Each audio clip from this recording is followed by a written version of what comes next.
So super happy to have Justin Tidd with us today. I was telling him before we hopped on here, I was doing a couple push-ups because Justin is not only in the health space, he also has a normal 9 to 5 sales job. And based on the trajectory of his fitness career, it looks like he'll probably be able to make his 9 to 5 no longer mandatory. So I'm super happy to have him on the Unconventional Money Moves podcast. Justin's been on, you're on what? Dropping Bombs. You've been on lots of different podcasts. So he's been all on the big ones. So I'm excited to have him on here and just chat about what's been happening in his journey. So yeah, thanks, Josh. Yeah, I appreciate it.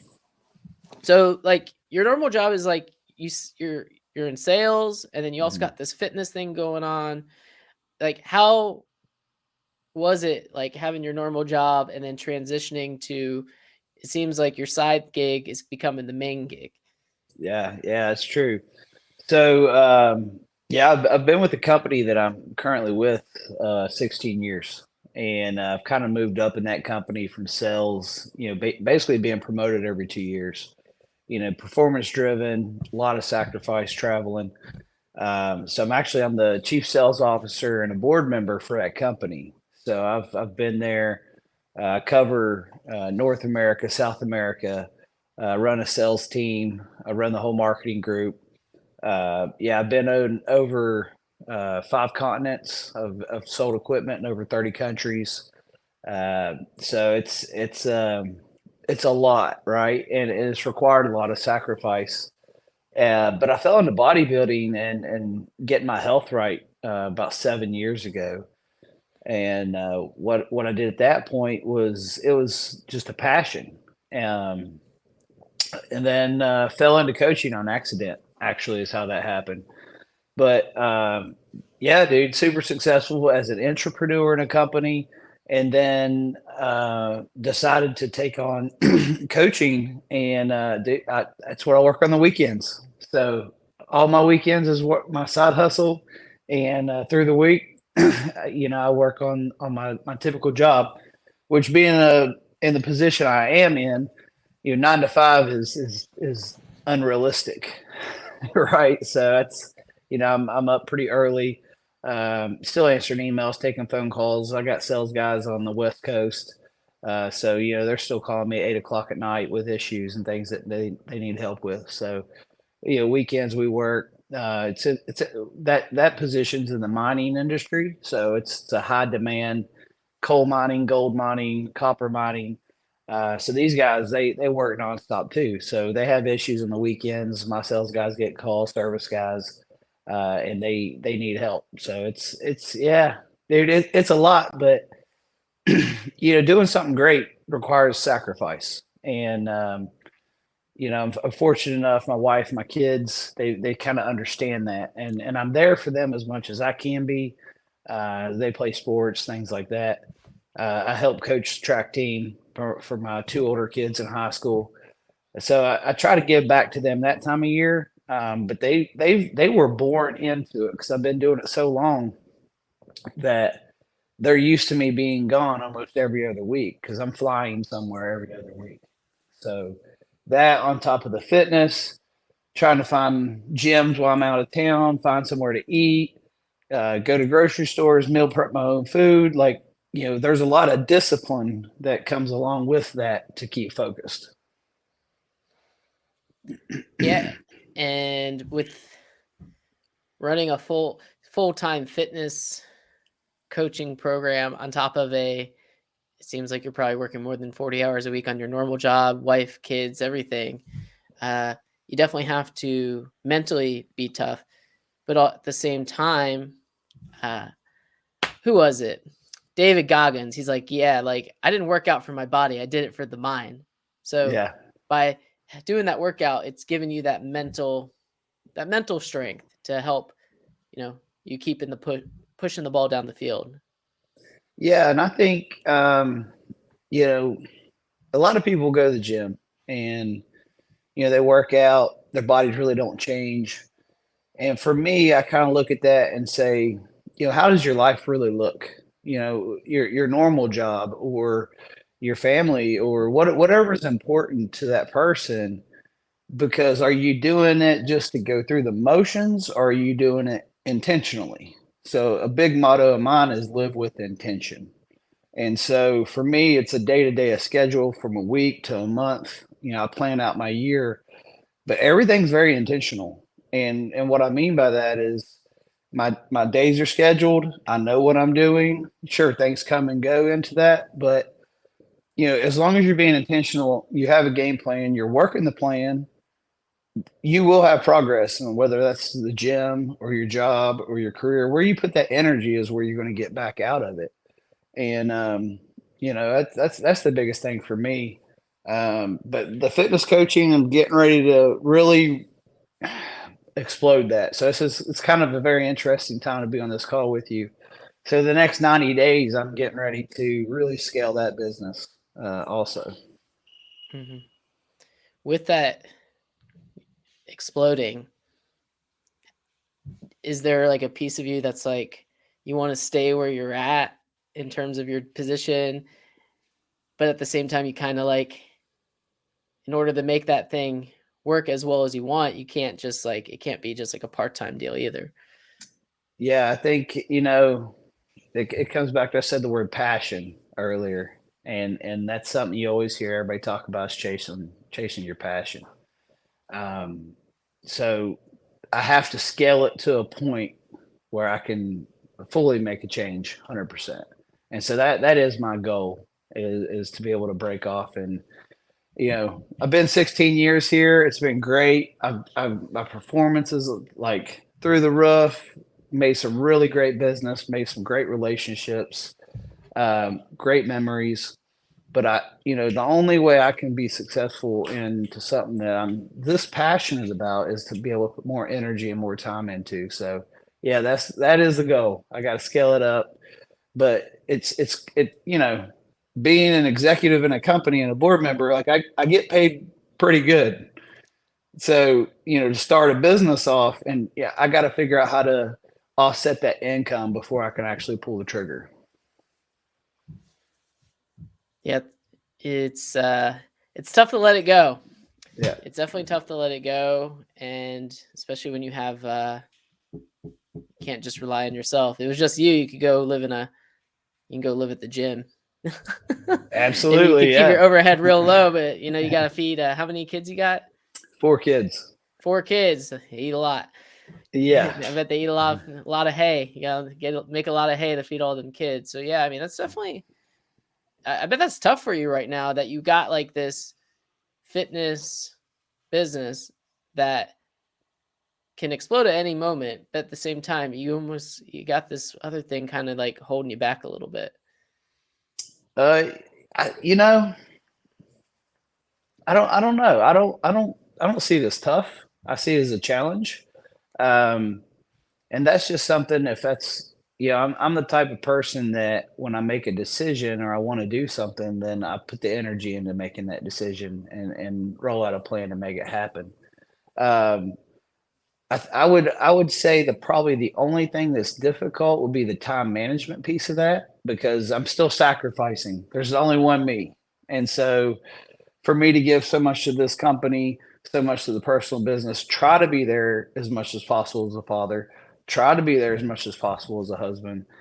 There's still a lot of things that get sacrificed that create some issues as far as timing. But at the end of the day, you got to sacrifice to grow, or you'll never get there. I mean, that's just all it is. What's like the sacrifice? What is like the biggest thing people need to sacrifice in order to help with their fitness that you've been seeing with the people that you work with? So so for someone to sacrifice in fitness, it's their time. It's people want to complain or make excuses about how they can't eat. I don't have time to eat that much food, and but they'll go choose convenience of bad food. Um, so it really boils down, at the end of the day, people don't eat enough of the proper macronutrients. Enough protein, for sure, not enough protein.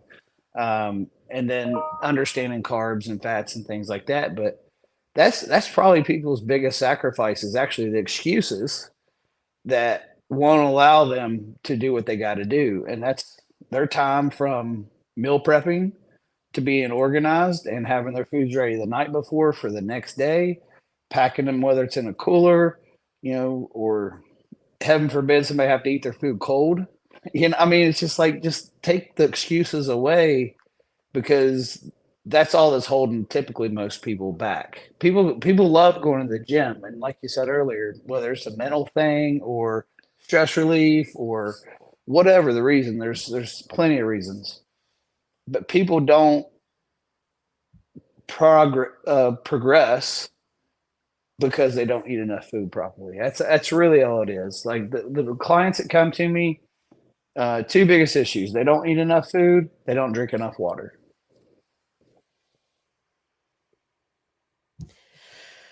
Eating food could be tough because like you could feel full sometimes, but when you start tracking your food, especially if you are a successful person and you're working all day, not eating enough could almost be detrimental. Just like, Mhm.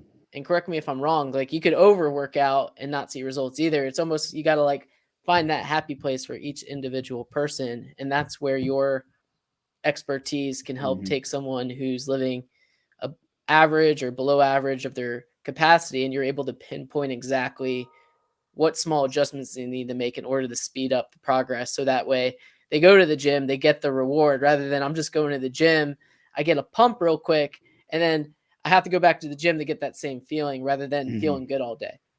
Yeah, and the biggest thing is, if let's take a typical person that doesn't, they're not eating enough food, or they think they eat healthy, but they're really not eating that healthy. Um, so it takes 3 weeks minimum to eat a solid plan for your metabolism to even kick in. So as a new client that starts out, first 2 weeks are really difficult because I feed them a lot, and it is a lot for them to handle. But when that week 3 kicks in and metabolism kicks in, almost 99% of people are like, wow, I'm hungry every 3 hours. Like, I am hungry. I can't believe this, because their metabolism is so slow because they've improperly fed themselves. So and then on the flip side of that, I have a lot of clients that are like executives or own their own businesses that, time is an issue. And they're just like, man, I just don't have time. I'm on the phone or I'm making deals. So there's other ways to do that. And that's offsetting it with like a protein shake and just making sure they get their greens in. And I'm like, so I'll work it out with them to understand their plan and say, okay, so let's see when you have time, when you don't have time. So tell me when you think you don't have time. So then what we do is we fill those little gaps in there that when they're extremely busy, they can still grab something, get it in between a call and move on. Because that's the biggest thing is it's like some people just say, well, I don't have time. Oh man, I forgot, or this or that.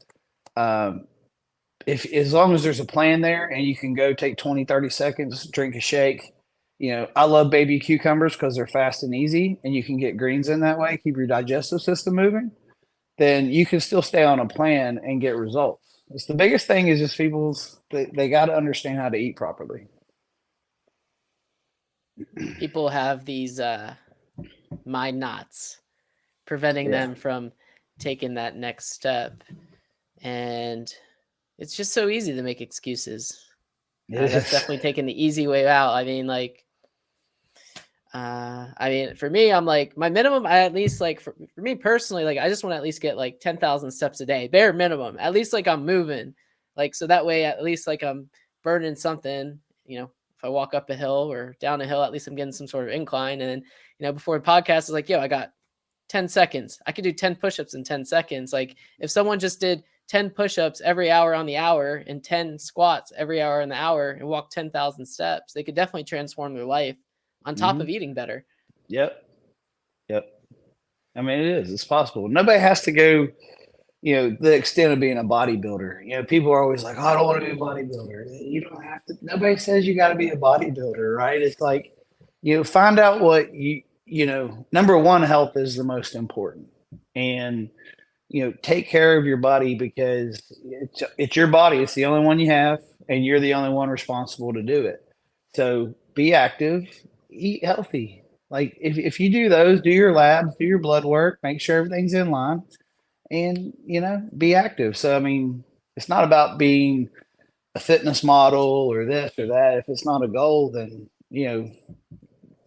have your goal and work towards it. But yeah, take your health serious and be active. Like you said, it can be as minimal as that. I'm not sure if you've done this or not. I had someone like want me to sign up for their coaching program, and I was just like, my wife said no because we just moved and I have to buy a lot of stuff for the place we just moved into. And if the lawmaker doesn't sign off, then I'm more scared of her than some fitness guru. Sure. And I actually went on Chat GPT. Have you like played with that at all? Like I for have it. coming up with like, it was pretty crazy. I was like, based on my body weight, my BMI, I'm this old. I'm this many inches tall. Can you tell me what macros I need? And it came up with like pretty detailed answers.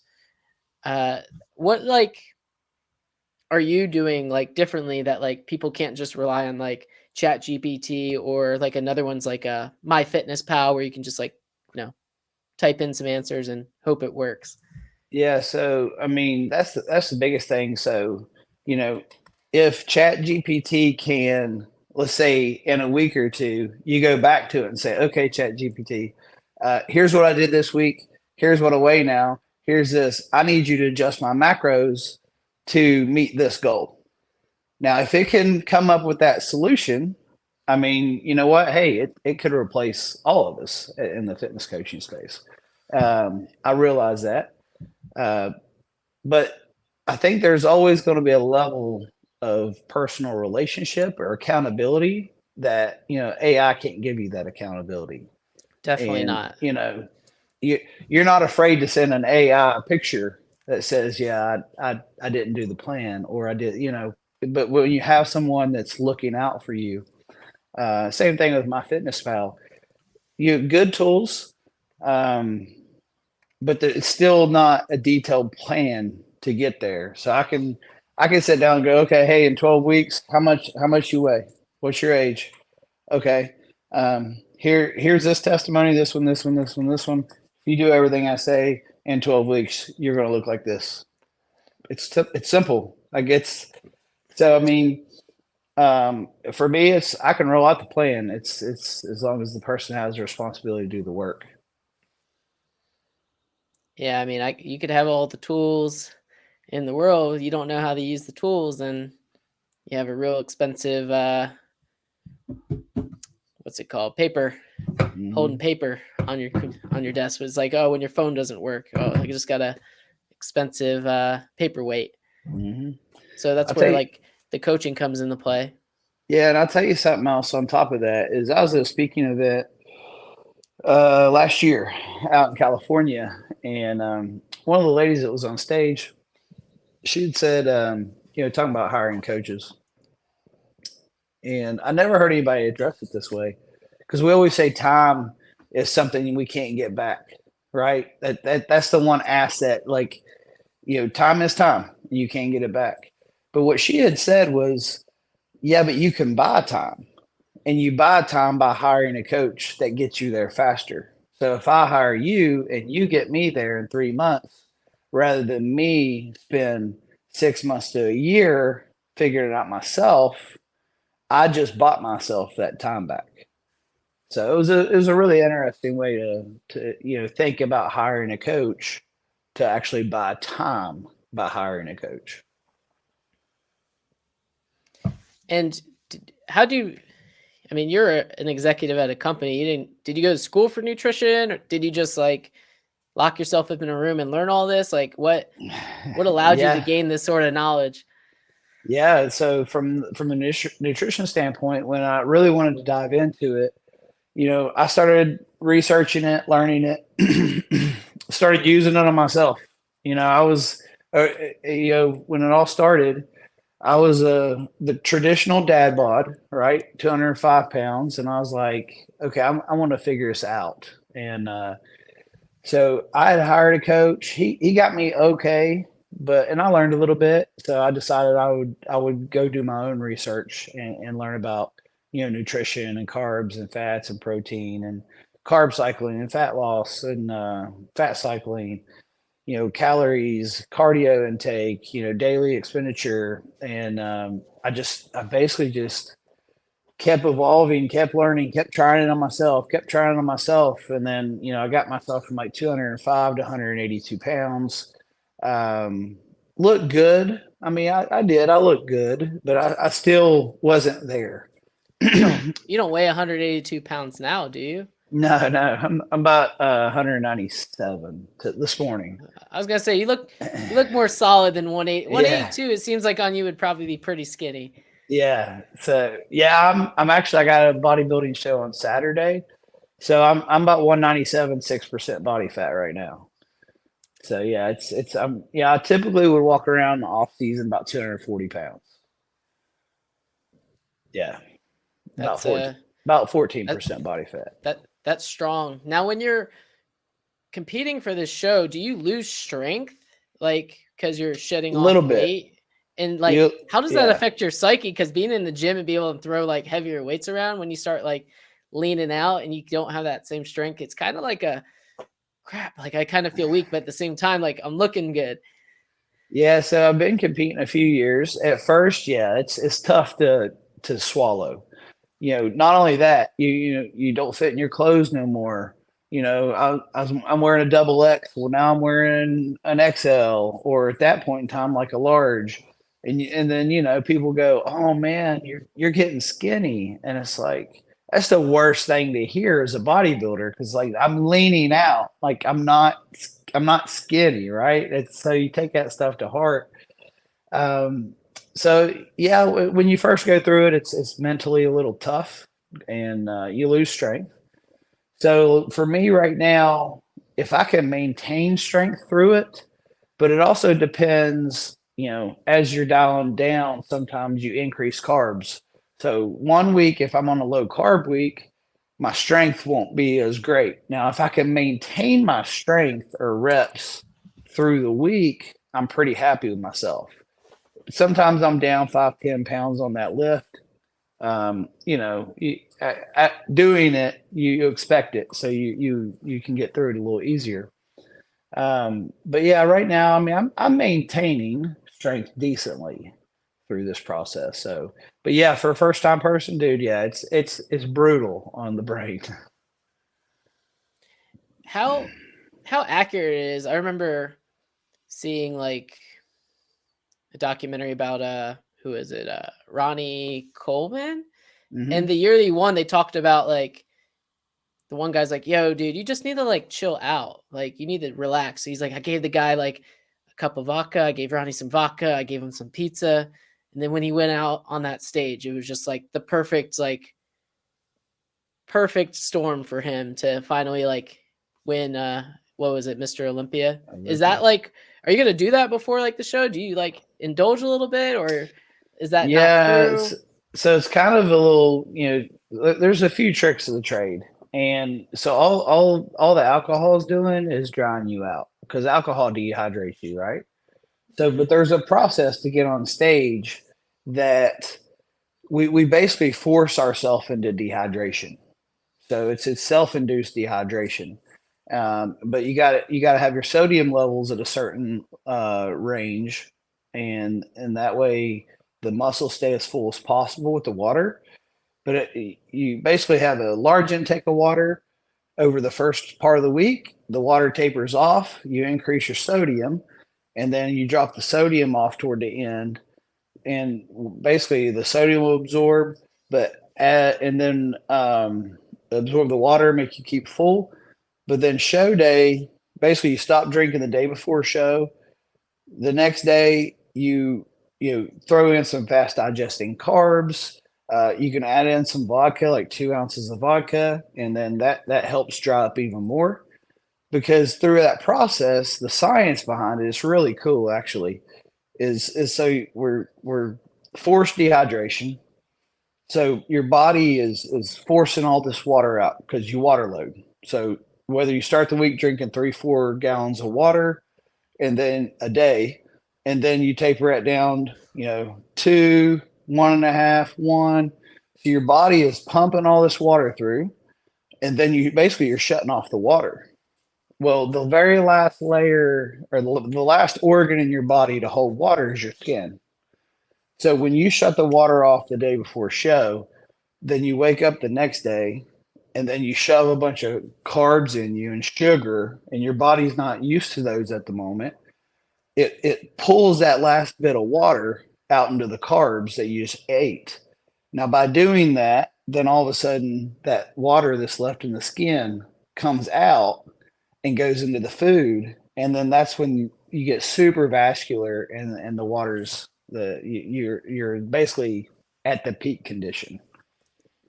So it's kind of a short way to explain that week, but it's really interesting. Yeah. And that's where you're at right now. Like, as we're talking, that's like the process that you're currently going through for this show. Typically, yes, but so I went top 10 twice nationally, and then I took a year off to get bigger. So now I have to go back and get requalified for nationals. So this show Saturday is a regional show. It's a small show. I just need to be like close enough, but my national show is July 1st. So I don't want to peak now and then have to try to peak again in 5 weeks. So I'm going to get just close enough as possible right now, get my qualification, and then in 4 weeks from now, I'll be in that state. So that like reminds me of like an Olympic lifter. Like, they pretty much don't max out until it's like time to perform. Mm-hmm. And it seems like that's the same thing with bodybuilding. It's unrealistic for, like, if I came to you as a client, you're not getting me to like be on a stage unless that's my goal, because Right. that's not like ideal. That's not sustainable or Yep. probably healthy for the long run. Yeah. However, for like what you're looking to accomplish at that next level, like, you basically have to be a scientist and play Yes. around with the numbers. Yeah. That's cool. 100%. Yeah. Yeah. It's really cool, but yeah, I mean, bodybuilding has given me a real sense of competition. I'm 40 years old, so it's allowed me to still be an athlete, because I was always an athlete as a kid, and it's kind of cool to see what, at the end of the day, like, building a physique or competing, you did that. Like, nobody can take that away from you. The discipline, the sacrifice, the work, like, you created that. And I think that's really cool. I think there's a lot of things about that's really cool. Is there some sort of end goal that you have, or are you more of the mindset of the journey never ends when it comes to fitness?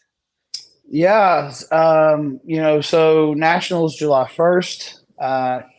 Goal is to be a pro, to get my pro card. I only really want to compete probably once on a pro stage. Um, it's a different world. That is a different world. But I do want to compete, to say I stepped on stage with pros. I think that would be cool. But for the biggest thing is, it's moving into my coaching business.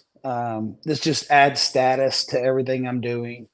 And I mean, the end goal is to focus on my business and move on. From a competing standpoint, I don't have any interest trying to go down that path and go to Olympia. I don't have that.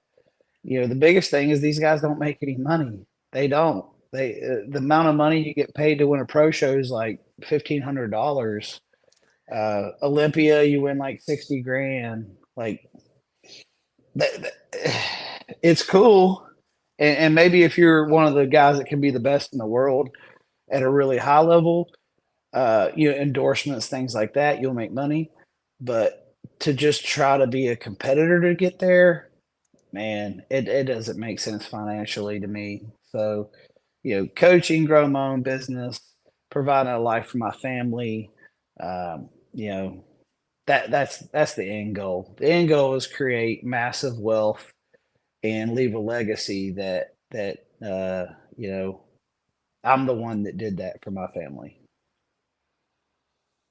And does anyone in your family like work out with you? Is it like a family venture, or are you just doing this all on your own? Because I know a lot of people. I know we've all seen that Liver King guy at least once on social Yeah. media, and he's got like his whole clan out there. Are you out there like with your whole clan, or is it just Justin by himself with his gallon jug pumping iron? Yeah, predominantly myself. And, you know, I got a few people that I like to train with if our schedules will line up. But if it don't, then it doesn't. Um, I'm afraid when I'm in the gym, it's serious. Like I said, it's intentional. You know, I'm in there 2 hours. I don't play on my phone. I don't stop and talk.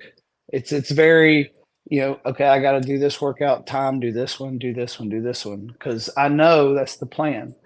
Now in the off season, my wife works out with me.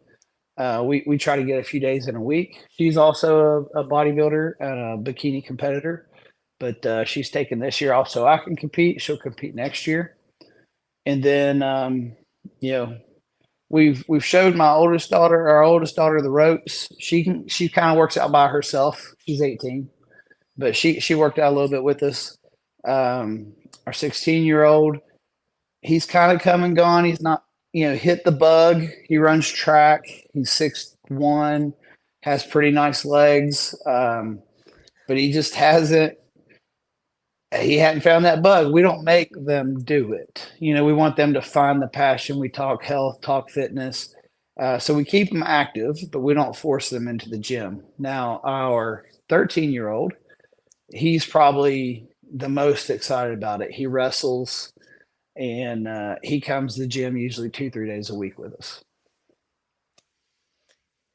It's crazy how different all of Yeah, your kids could be.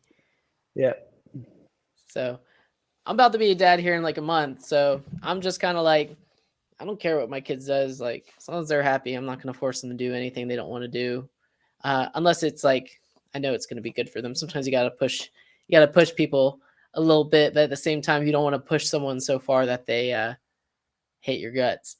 yeah, yeah, yeah. I mean that's my philosophy with the kids is, you know, look, I'll get you to the door. You got to open it. You know what I mean? Like you decide. I'm here for guidance. Um, Now I'm not going to let them sit around and be lazy. That's not happening. So, but I mean, do they have downtime and watch movies and play video games? Yeah, of course they do. But you know, I expect a little bit of activity. Get outside an hour a day, or you know, ride a bike, ride a scooter, uh, just go to the park. You know, just get outside and do something. So that's the one thing we do push on them is that they get outside, and at least they're doing something active at least an hour a day. Totally. And Justin's doing it all. And uh, if you want to reach out to Justin, it's just justintid.com if you want to find him. And then there's links where you can schedule something with him and Yeah. see whether or not it's a good fit. So you got a show coming up. It's, I don't want to call it like a baby show, but it's like a stepping stone show. Hmm. You got nationals, 16 years as a successful, you said entrepreneur through your company. You got kids. Wife's also a bodybuilder. She probably kicks your butt every once in a while. Hmm. What's is this next challenge scaling this fitness company? Is that like your next challenge that you see for yourself?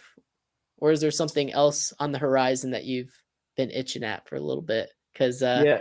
it seems like your kids are on the way out, and now you can have even more time for you and the wife to do all the things that you've neglected the last 20 years about. Yeah. Um, the fitness coaching definitely is, and I've got some other like little side businesses that are in fitness too. So I'll have some kind of some vertical channels of things that I'll move along with that. So that'll be part of scaling that. But I mean, the next thing's real estate. Next thing's real estate. So that's, you know, probably by the end of this year, I'll be starting a business. into real estate also, and predominantly like cabins that can be rented. West Virginia's where I'm at. There's a ton of areas, ton of cabin space, ton of mountains, plenty of beautiful areas. So that my next venture is going to be getting the real estate up and going, getting the rental properties out, hiring a contract company to come in and manage it, so I can get some residual income there as I'm doing some other things too. Nice. Now, are you going to make these cabins like fitness cabins, or is it just going to be cabins? Yeah, just cabins, man. Yeah, just something easy people can get to, like the national parks, and have a small place to stay, but stay outdoors. Yeah, that's it. That's awesome. Yeah. That's like, I don't know what else you could be doing, Justin. I'm like thinking, I'm like, do you have any downtime? Like, how do you keep your mental clarity throughout all this? Because you seem like a very mellow guy, yet at the same time you move with intention. I actually get anxiety when I have too much downtime. Like that creates anxiety for me. Um, yeah, I have about an hour to maybe two a night, depending what time I go to sleep, but of downtime. Yeah. Do you do any downtime, any relaxing at all, or are you always just go, go, go, go, go? Yeah. Hey, once a week, my wife and I will, watch a movie or hang out on the back deck. Yeah, once a week, there's downtime. Yeah, man. Honestly, weekends are fitness things. Coaching the track. Our track season just ended. We got a few state championships, which was cool. Um, I train some track and field kids in hurdles on Sundays. So I mean, they come in, they travel from out of state or locally. I train them for an hour on Sundays. On top of work and training myself, the kids, and that. Like, yeah, downtime's not a. Like I said, I get more anxiety if I don't have something to do. Yeah. That's interesting because some people are the opposite. Yet it's it appears that people procrastinate a lot of things and then they get anxiety versus like you seem to have the mindset where if you're not going full throttle, you immediately you're like, all right, like I gotta get up. I gotta go. Yeah. Like just gotta keep moving with purpose. Yeah, that's it. Yeah, and I constantly keep a to do list, and I just check them off. And if my wife comes to me and is like, "Hey, can we da da da da?" and I'm just like, "Okay, when do you want to do this?" And it's like, well, as soon as we can. And let's say it's Sunday. I'm like, we can do it Thursday. I mean, because that fits in the schedule, and the to do list. And I'm like, we'll do it, but it can't be in the next few days. It's too busy. And then I just check off my list. Like, I look at winning and losing the day. Um, Big fan of Andy Frisella. He has the 75 hard program, and basically, make a list of 5 things. You accomplish the 5 things, you win the day. If you don't accomplish the 5 things, you lose the day. So for me, it's just keeping that active list and knocking off my items. For Justin, it's accomplishing 50 things a day. Yeah, dude, if I can, I will. No doubt. And I appreciate you coming on. You definitely dropped a lot of good nuggets. And to just wrap things up here, for anyone that may be listening and wants to take the next step in their fitness journey, they can hit you up. What would be like the one area between, because you mentioned earlier, the macronutrients people have are typically messed up between protein, fat, and carbs. Just a little nugget here. Which one is most important for people to focus on if they're not ready to take that first step to work with someone such as yourself? Always protein. So if you're wanting to maintain where your current physique is, which right typically nobody does, 2 things: they get into fitness because they want to lose weight or they just want to look better, and however that looks in their mind. But by doing that, they create a short-term goal with themselves rather than a long-term agreement. So thinking about long term, but what everybody can do is get your protein right. So maintenance level protein, just a normal person, you know, if they weigh 180 pounds, they need to be eating 180 grams of protein, 1 gram per protein per body weight. Now, how do you figure that up? Well, Google is very easy with that. You can go in and type 6 ounces of chicken equals how many grams of protein? Like, for instance, 9 ounces of chicken equals 81 grams of protein. So, okay, that's 81, but I got to get 180. Well, have two of those chicken meals, or, if 9 ounces is too much, split it up, eat, four and a half, four and a half. But your daily intake should equal the 1 gram per one body weight. So, macros, I think, scares people sometimes when they think, oh, I can't figure it out. But you can look at the backs of any box you eat. One serving is, 100 grams. It gives you the weight on the back of the food package. Okay, of that, how many proteins in it, how many carbs is in it. And you can literally write it down and then do a basic math equation. Total protein, total carbs, total fats. I really typically don't worry about the calories too much. But if you're looking at the intake of the micronutrients, so that's the one thing. You can calculate that up, very simple, get your total protein.